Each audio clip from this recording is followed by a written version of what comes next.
Okay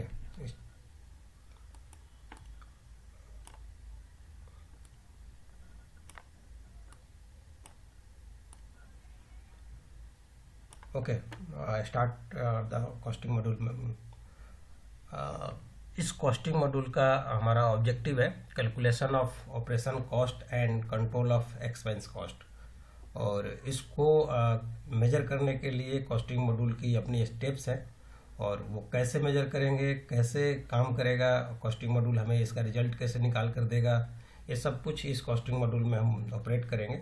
और इसको start करने के लिए सबसे पहले हम किसी एक प्रोडक्ट की कॉस्ट को देखते हैं कि उसमें ऑपरेशन कॉस्ट कैसे आता है, और उसके बाद उसके कंट्रोल ऑफ एक्सपेंस कॉस्ट को हम एनालिसिस करेंगे, और उसके स्टेटमेंट हमारे पास निकल के कैसे आता है वो चीज़ को देखेंगे। इसके बाद स्टेप्स हम आगे बढ़ेंगे। कॉस्टिंग का अपना जो स्टेप्स है यहाँ पर 1 2 3 4 5 ये हमारा स्टेप्स है कि पहले मास्टर को देखेंगे, फिर उसके बाद कॉस्ट सेंटर की प्रोसेस होती है जिसमें एक्सपेंस अपलोडिंग करते हैं, सर्विस कॉस्ट को लोकेशन करते हैं और एलिमेंट कॉस्ट को प्रोसेस करते हैं।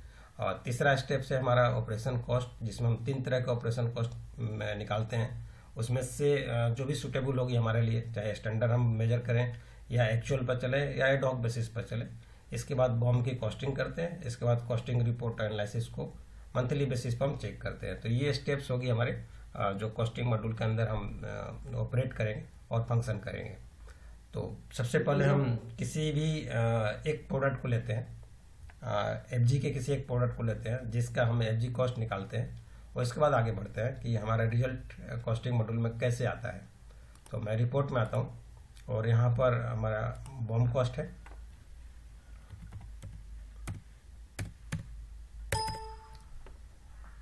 मैं इसमें से अपना एक प्रोडक्ट लेता हूँ पीसीबी, ओके सर। और इसको लिए एक सेकेंड, जस्ट 1 मिनट रुको।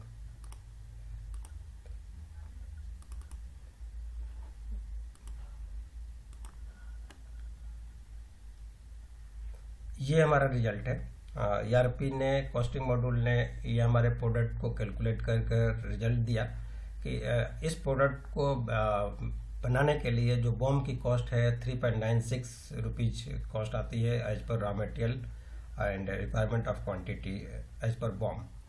एंड ऑपरेशन कॉस्ट जिसको हमें कॉस्टिंग मॉड्यूल में कैलकुलेट करने की रिक्वायरमेंट आएगी वो है 1.85। ये 1.85 कैसे आया, यही कॉस्टिंग मॉड्यूल का वर्क है जो ये 1.85 को जस्टिफाई करेगा और उसको लाने के लिए सारे मेथड्स को यूज करेगा।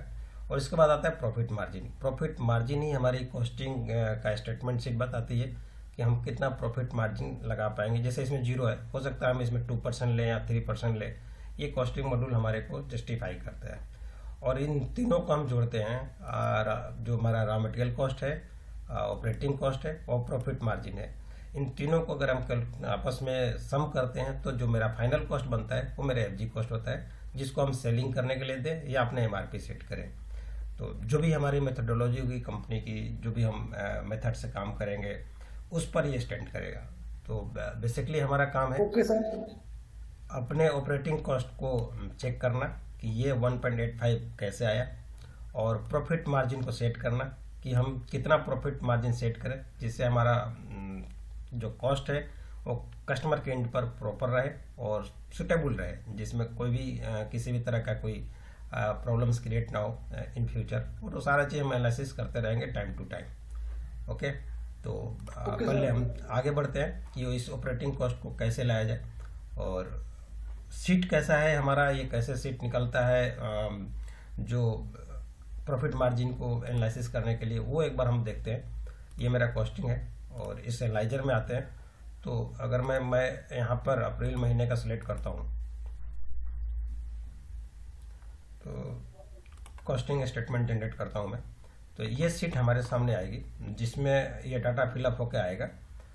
हमारे अपने पॉइंट्स है इसमें 1 से लेकर 28 तक है। 28 पर प्रॉफिट मार्जिन का ये यहाँ पर रेशियो आ जाएगा, एक कैलकुलेशन आ जाएगी एज पर कॉस्ट अकाउंट कि कितना प्रॉफिट मार्जिन बनेगा, जो प्रॉफिट में जाएगा या लॉस में जाएगा। मंथली बेसिस पर हम इसको एनालिसिस करते हैं, हर महीना हमारा काम है एनालिसिस करना। हमारा मीन्स कॉस्टिंग मॉड्यूल का कि कॉस्टिंग मॉड्यूल एवरी मंथ इसको कैलकुलेट करेगा कि कैसे प्रॉफिट मार्जिन को मेंटेन किया जाए, और उसमें जितने भी एक्सपेंस होगी वो यहाँ पर शो करते रहेगा। उसकी कितनी यूनिट थी, केजी में है या किस में है, क्वांटिटी और रेट, और जो एक्सपेंस है वो तो टोटली INR में रहेगा, तो रेट कितना होगा, अमाउंट कितना होगा, वो इसमें शो करते रहेगा। तो ये सीट अपने आप रेडीमेड होके आ जाएगा। तो इसको तो हम बाद में देखेंगे। अब आते हैं हम सीधे अपने ऑपरेशन पर कि कैसे हम इसको देखते हैं, कैलकुलेट कैसे करते हैं अपनी ऑपरेशन कॉस्ट को। Okay sir. सबसे पहले चलते हैं मास्टर पर। तो ये हमारा मास्टर है। मास्टर को हमने 3 पार्ट में कर रखा है, एक कमर्शियल, एक टेक्निकल और डिपार्टमेंट। जस्ट एक मास्टर है जिसको हम अपने एक्सपेंस को कैलकुलेट करने के लिए लेते हैं। कमर्शियल पर आते हैं तो हमारा मास्टर है पहला cost centre. Cost centre versus department matrix दूसरा मास्टर है। तीसरा मास्टर है हमारा cost element group, cost element master, इसके बाद के ग्रुप मास्टर है कॉस्ट एलिमेंट एक्सपेंस, उसके बाद मास्टर आता है। इसके बाद आता है कॉस्ट एक्यूमुलेशन मैट्रिक्स, किस कॉस्ट सेंटर पर कितनी हम परसेंटेज सेट करेंगे, ये एक्यूमुलेशन हम एक रेडी करते हैं कि परसेंटेज के हिसाब से कितना कितना परसेंटेज को किस एक्सपेंस पर हम लगाएंगे। इसके बाद आता है कॉस्ट सेंटर का सर्विस वाले जो एक्सपेंस है उस पर और एलिमेंट के बीच में रिलेशन फिट करते हैं कि जो कॉस्ट सेंटर सर्विस से रिलेटेड है, जैसे मेंटेनेंस है, एडमिन डिपार्टमेंट है, इनकी एक्सपेंस को कैसे हम एलिमेंट पर मैट्रिक्स बनाएंगे, वो इस पर्टिकुलर मास्टर के अंदर आता है। तो स्टार्ट करते हैं सबसे पहले कॉस्ट सेंटर मास्टर से। कॉस्ट सेंटर मास्टर पर अगर हम देखते हैं तो ये इतने हमारे कॉस्ट सेंटर हैं। नीचे भी होंगे, नीचे अप्रोक्स हमने 60 कॉस्ट सेंटर लिया है, 1-2 हमने ब्लैंक रखा है। तो एज पर कंपनी ये कॉस्ट सेंटर डिक्रीज भी हो सकता है, इंक्रीज भी हो सकता है, ये कोई फिक्स नहीं है। जिस कंपनी के लिए हम रेडी करेंगे उसके अंदर क्या चल रहा है, उस कितने डिपार्टमेंट से, जो एक्सपेंस है वो कहाँ पर बिलोंग करते हैं, प्रोडक्ट कैसा है, सब कुछ डिपेंड करता है, और वो एक रियल टाइम में जाकर हम इसको कैलकुलेट करेंगे और उसी हिसाब से कॉस्ट सेंटर को बिल्डअप करेंगे। तो पहला हमारा मास्टर है कॉस्ट सेंटर। इसके बाद आते हैं सेकेंड मास्टर पर आते हैं उस कॉस्ट सेंटर को डिपार्टमेंट के साथ ऐड करना कि कौन सा कॉस्ट सेंटर किस डिपार्टमेंट के साथ बिलोंग करता है। हो सकता है कि जो डिपार्टमेंट का नेम है वही हमारा कॉस्ट सेंटर का नेम है। तो इसको जब हम आपस में जोड़ते हैं डिपार्टमेंट के साथ तो एक हमारा बीच में राउटिंग आता है जो प्रोडक्शन के प्रोसेस को कैलकुलेट करता है कि किस किस राउटिंग पर कौन कौन सा प्रोडक्ट हम मैन्युफैक्चरिंग करते हैं। और उसके बाद एक हमने डिपार्टमेंट के साथ रिलेशन बिल्डअप करते हैं कि यहाँ पर जो डिपार्टमेंट है वो कॉस्टिंग के साथ राउटिंग के साथ चलता है, कुछ डिपार्टमेंट राउटिंग के साथ नहीं चलते हैं। तो दोनों को रिलेशन बिल्डअप किया हुआ है। सब पहला जो डिपार्टमेंट मान लीजिए कॉस्ट सेंटर है एक स्प्रिंग, उसको अगर हम देखें तो ये उसकी राउटिंग है प्रोडक्शन करने की, जो एक लेयर्स हैं, और उसका जो डिपार्टमेंट का कोड है वो ये है प्रोडक्शन एस, PRODS। तो अभी जो हम फोकस करेंगे वो इस सेलेक्टेड जो हमारा कॉस्ट सेंटर है उसके ऊपर, क्योंकि मैंने इसका डाटा एक रेडी किया है। तो इस कॉस्ट सेंटर का डिपार्टमेंट भी PRODP है और जो राउटिंग है उसका भी नाम सेम है, PCB है। तो हम इसको ऊपर मेजर करेंगे। नीचे जो डिपार्टमेंट्स हैं वो सब सर्विस डिपार्टमेंट कहलाते हैं, जिसका कोई राउटिंग नहीं है, उसकी कॉस्ट सेंटर बनी हुई है और ये डिपार्टमेंट है। अब इस डिपार्टमेंट के जितने भी एक्सपेंस होगी वो इस कॉस्ट सेंटर में आएंगे, और इस कॉस्ट सेंटर का जो रिजल्ट है वो आगे किस प्रोडक्ट पर कितना देना है वो हम एक्यूमुलेशन के थ्रू तय करेंगे। तो अगला स्टेप आता है हमारा ओके सर एलिमेंट ग्रुप की। एलिमेंट ग्रुप करता क्या है कि जितने भी तरह के हमारे एक्सपेंस है वो किसी एलिमेंट पर हम बांटते हैं और एलिमेंट को एक और भी छोटा करने के लिए एक ग्रुप को रेडी कर देते हैं। जैसे इसमें हमने ग्रुप बनाया अपना,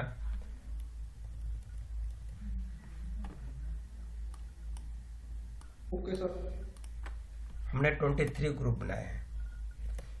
इस ग्रुप में पहला हमारा है नॉन कॉस्ट आइटम, ऐसे आइटम जिसकी कॉस्टिंग हम नहीं उसमें अपने डायरेक्ट आइटम पर नहीं डाल सकते हैं। एक ग्रुप है बिजनेस प्रमोशन, दूसरा ग्रुप है एडमिनिस्ट्रेटिव ओवरहेड्स। तो इस तरह का करके जो स्क्रीन पर हम शो करा रहे हैं वो हमने ग्रुप बना दिया, और इस ग्रुप में अलग अलग एलिमेंट्स आएंगे जो, और फिर उस एलिमेंट के अंदर भी अलग अलग एक्सपेंस होंगे, और वो एक्सपेंस फाइनेंस के लेजर से हिट करता है।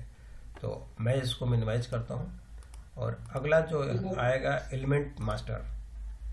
इस एलिमेंट मास्टर को अगर हम ओपन करते हैं तो मेरा यहाँ पर ये एलिमेंट मास्टर है, जो 1 से लेकर 7 तक तो हमने ऐसे ही रिजर्व कर रखा है, इसको हम बाद में रिमूव कर देंगे। एक्चुअल स्टार्ट होता है वो 8 वाले जो सीरियल नंबर यहाँ से। तो ये जो एक्सपेंस है ये एलिमेंट है, और ये एलिमेंट कहाँ से बिलोंग करेगा, कहाँ से इसने रिजल्ट लेके आएगा, वो यहाँ पर दिखाया हुआ है कि उसकी जो डाटा हो गया वो कैसे फेच करेगा। तो जिसके सामने हमने फिन लिखा है, इसका मतलब कि वो जो डाटा है वो फाइनेंस से कैप्चर करेगा, और पी के मतलब प्राइमरी एलिमेंट है, और एस ई के मतलब सेकेंडरी एलिमेंट होगा। जैसे यहाँ पर ऑर्डर है तो ये कहीं और से उठ के आएगा, इसका कोई भी डिपार्टमेंट हो सकता है, या कहीं से भी हम डाटा इसको लेके आएंगे। तो जहाँ जहाँ पर हमारे को फाइनेंस का लेजर नहीं मिल रहा था, इसलिए हमने उसको ऑर्डर डाल दिया। जैसे ये मटेरियल है तो इसका मतलब है कि कंज्यूमर स्टोर्स में जो भी हमारा एलिमेंट होगा उसमें जो एक्सपेंस आएंगे वो सारा मटेरियल जो डिपार्टमेंट है वहाँ से हमारे को कैच मिलेगा, जो मेरी मटेरियल आता है उससे हम उठा कर ला के आएंगे। तो ये एक हायरार्की बनी हुई है, एक सिग्निफिकेशन बने हुए हैं जो एलिमेंट को जो एक्सपेंस के साथ हिट करेगा, और इसके बाद हमारे को सारे के खर्चे उठाकर अपने कॉस्टिंग मॉड्यूल में लेके आएगा। तो इस तरह से जो मेरा एलिमेंट है वो काफ़ी 173 तक जाएगा। हमने जो एलिमेंट रेडी किया है 172 तक। Okay sir.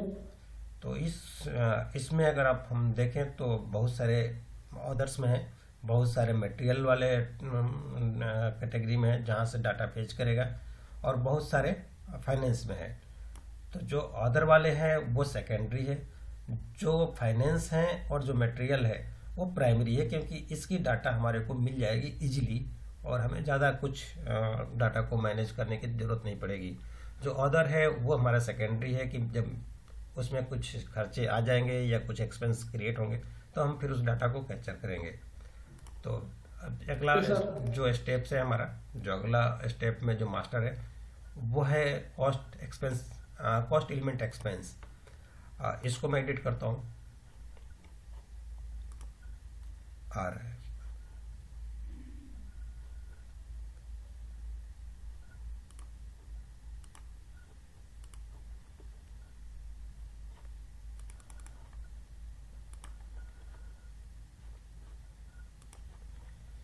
ये हमारा एलिमेंट है, और इस एलिमेंट के ऊपर हमने अपने अलग अलग एक्सपेंस का नाम डाल दिया।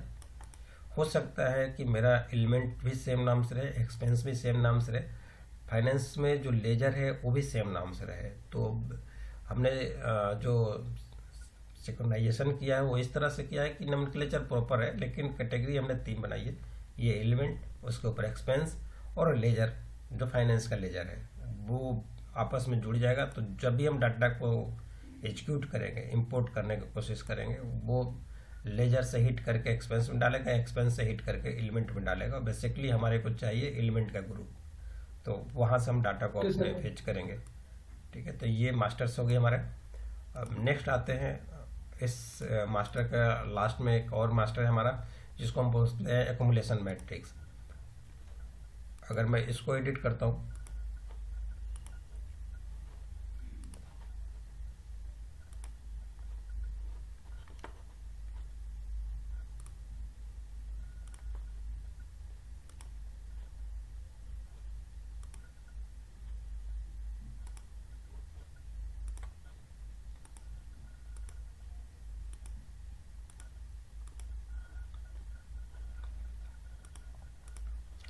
ये हमारे एक्युमुलेशन का परसेंटेज है।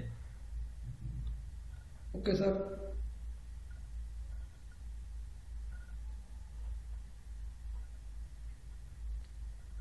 जैसे इसमें एक डिपार्टमेंट है हमारा पीसीबी, जिसको हमने कॉल सेंटर भी बनाया है। उसमें अगर देखें तो जो सर्विस वाले जो एक्सपेंस है उसकी परसेंटेज हमने अलग अलग डिसाइड कर दिया कि रिपेयर एंड मेंटेनेंस का जो परसेंटेज होगा वो सब 17.16% हम पीसीबी में ले जाएंगे। ये मेंटेनेंस का जो एक्सपेंस है वो 32% हमारे इस पर्टिकुलर कॉस्ट सेंटर पर आएगा। कंज्यूमर स्टोर का एक्सपेंस है वो 36% आएगा। इस तरह से हमने सारे एकुमुलेशन जो भी एक्सपेंस है उसके एकमुलेट कर दिया कि उसके जो भी खर्चे होंगे वो कितना कितना हम पर्टिकुलर इस कॉस्ट सेंटर पर बुक करेंगे, उसको एक हमने परसेंटेज निकाल दिया। और ये परसेंटेज निकालने के लिए हमें कम से कम 2-3 महीने का डाटा को एनालिसिस करना पड़ता है कि कैसे डाटा हमारे पास आ रही है और उस डाटा को कैसे हम बिहेवियर को देखते हैं, और उस डाटा बिहेवियर के बाद ही हम इसको एनालिसिस करते हैं कि क्या हमारा परसेंटेज बनेगा उस पर्टिकुलर कॉस्ट सेंटर के ऊपर। Okay sir.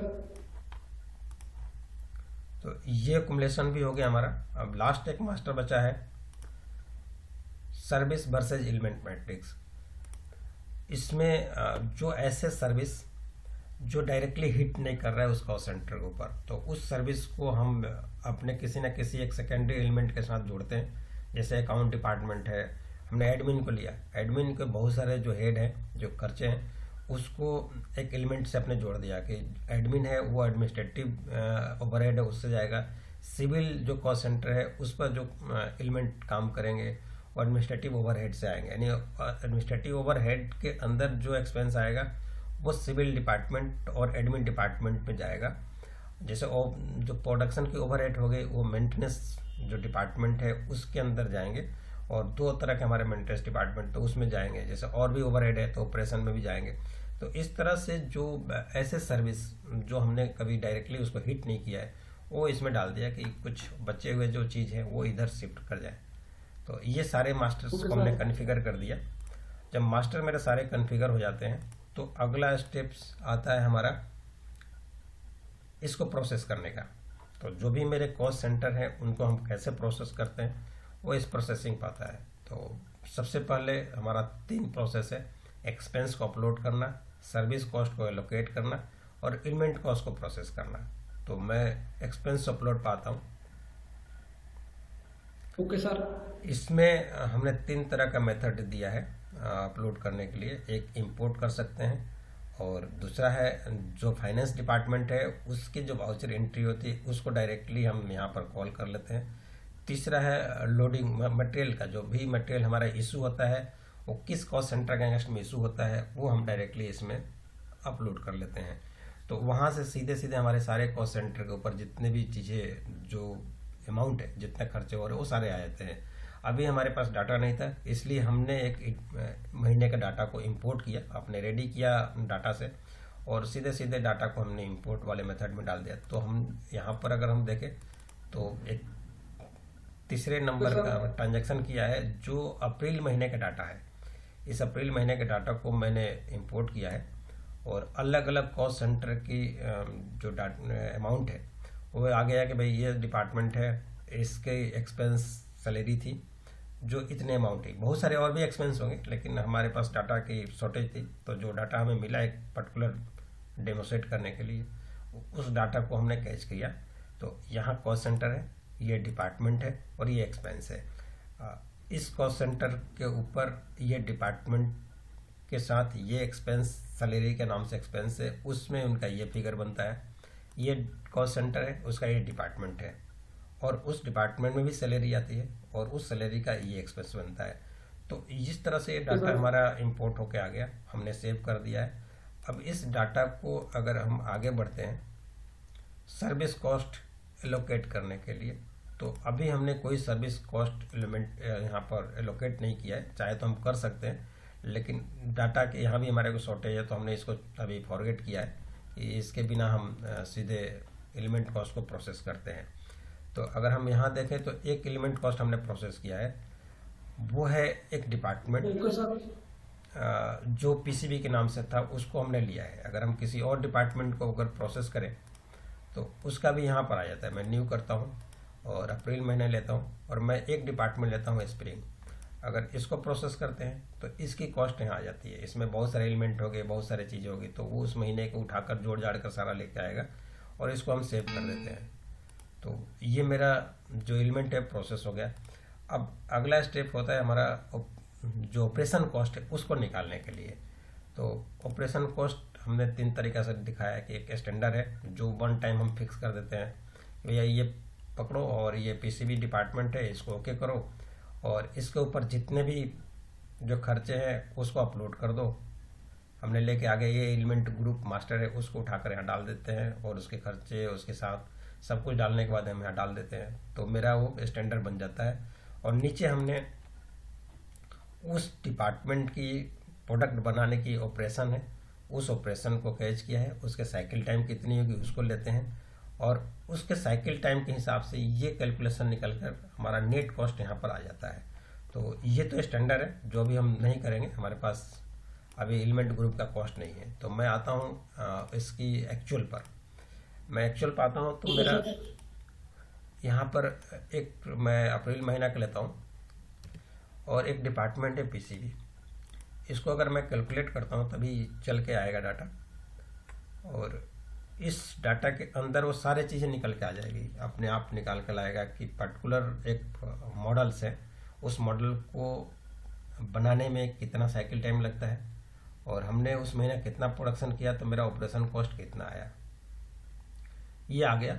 यहाँ पर इस पर्टिकुलर डिपार्टमेंट में जो मेरा टोटल एक्सपेंस बनता है एज पर एलिमेंट मास्टर, वो ये वाला फिगर है। और यहाँ पर जो मेरे अप्रैल महीना में प्रोडक्शन हुआ है उस प्रोडक्शन के मॉडल के हिसाब से ये क्वांटिटी हुई है और एक प्रोडक्ट को बनाने में हर प्रोडक्ट का अपना अलग अलग साइकिल टाइम है, वो यहाँ पर आता है मेरा। किसी का 1.09 सेकेंड है, किसी का 1.5 है। तो अगर इन सब को कैलकुलेट करते हैं तो मेरा ऑपरेशन कॉस्ट हर मॉडल का अलग अलग आता है, 0.5, किसी का 0.7, किसी का 1.8। तो अगर हम इस डाटा को एनालिसिस करें तो मेरा मैक्सिमम जो ऑपरेशन कॉस्ट होगा वो 1.8 होगा। तो हमने 1.8 को रिजर्व कर दिया। ये हमारा अभी 6 मंथ तक या 3 मंथ तक हमने डाटा एनालिसिस किया और डाल दिया कि मेरा ये 1.8 रहेगा। और ये 1.8 हम जब भी कोई बॉम्ब या अपने प्रोडक्ट की कॉस्ट को कैलकुलेट करेंगे वो 1.8 यहाँ पर शो करते रहेगा। तो जैसे यहाँ पर 1.85 है तो एक एवरेज हमने निकाल लिया कि 1.85 इसका ऑपरेटिंग कॉस्ट है। तो यहाँ से हमारा ऑपरेटिंग कॉस्ट निकलता है। जो निकालने का तरीका है वो हमारा रियल में ऐसा है, तो हमने इस कॉस्ट को एनालिसिस करके अपनी ऑपरेटिंग कॉस्ट निकाल देते हैं। अब इस ऑपरेटिंग कॉस्ट को हमें एक अगर मान लीजिए कुछ डाटा नहीं होता है तो हमने यहाँ पर डाल देते हैं कि ये इसको हम देखते हैं 16/10 को लास्ट ऑपरेटिंग कॉस्ट हमारा जनरेट हुआ था 16/10/2013। तो अगर हमें देखें तो ये मेरा ऑपरेटिंग कॉस्ट है पीसीबी डिपार्टमेंट का। ये उसकी सारे समरी है जो निकल कर यहाँ पर आ गए और इस सेव हो गया। तो हम जब भी कोई बॉम्ब की कॉस्ट निकालेंगे, जो भी प्रोडक्ट की कॉस्ट निकालेंगे, उसमें ये जो मेरा ऑपरेटिंग कॉस्ट होगा वो 1.85 निकल के आएगा। प्रॉफिट मार्जिन इसमें हमने अभी सेट नहीं किया है क्योंकि अभी कॉस्टिंग का सीट हमारा प्रॉपर जनरेट स्टेटमेंट हम एनालिसिस करनी है। वो स्टेटमेंट अगर आ जाएगी तो हमारे को सिस्टम बता देगा कि आपकी प्रॉफिट 5% बनेगी या 10% बनेगी। तो वो स्टेटमेंट है जो एनालिसिस करके अपने आप बता देगा। तो इस तरह से अगर हम देखें तो हमारा जो भी ऑपरेटिंग कॉस्ट निकालने का तरीका है, अगर हम बॉम्ब की कॉस्ट निकालते हैं किसी का और ऑपरेटिंग कॉस्ट कितना आएगा वो इस मेथड से सीधे सीधे आ जाता है, जिस मेथड को हम यहाँ पर देख रहे हैं। ये मेथड है लाने का, इस मेथड से लेके आ जाता है। और इस मेथड में जो रिक्वायरमेंट है वो एक तो साइकिल टाइम कि प्रोडक्ट बनाने के लिए कितना साइकिल टाइम होना चाहिए, और दूसरा है वो एक्सपेंस, जिस एक्सपेंस को उस डिपार्टमेंट में कितना कितना कंज्यूम हुआ और वो पूरे फैक्ट्री में से कितने ओवरहेड उस पर्टिकुलर डिपार्टमेंट में जाएगा, उसको हमने एक्यूमुलेशन में डाल दिया। तो ये मेथड्स हमारे होते हैं। और फाइनली अगर हम किसी प्रोडक्ट की कॉस्टिंग यहाँ से जनरेट करते हैं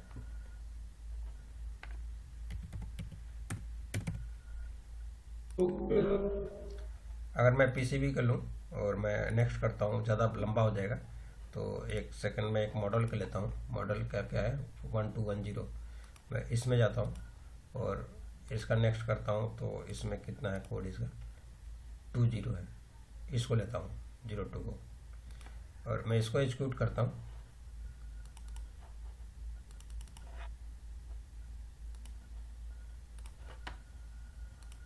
तो इसकी पूरा डाटा हमारे को यहाँ पर प्रेजेंट कर देगा कि आपका इस पर्टिकुलर जो मॉडल है, जो ग्रुप्स हैं, इनके अंदर जो हमारा फाइनल कॉस्ट बनता है वो ये बनता है जो FG का। ये कैसे बनता है, उसमें रॉ मटेरियल कॉस्ट है, बॉम्ब कॉस्ट जिसको बोलते हैं। कोई बाई प्रोडक्ट होगा उसको हम जो शेयर करते हैं वो इसमें आएगा, तो उसके साथ नेट बॉम्ब कॉस्ट आ जाएगा। ये ऑपरेटिंग कॉस्ट जो हमने पीछे कैलकुलेट करके देखा है वो 1.85 है, और ये मेरा प्रॉफिट मार्जिन है। और लास्ट ओके में सर। ये प्रॉफिट मार्जिन भी मैंने सेट नहीं किया है, वो हमारा कॉस्टिंग एनालिसिस के थ्रू सेट हो जाएगा। तो इन सबको जोड़ते हैं तो हमारा फाइनल कॉस्ट ये बनता है 3.84, किसी का 1.85, किसी का 1.85। तो इस तरह से हम इस कॉस्ट को मार्केट में दे देते हैं सेल करने के लिए कि भैया इतने प्राइस पर आपको सेल करना है।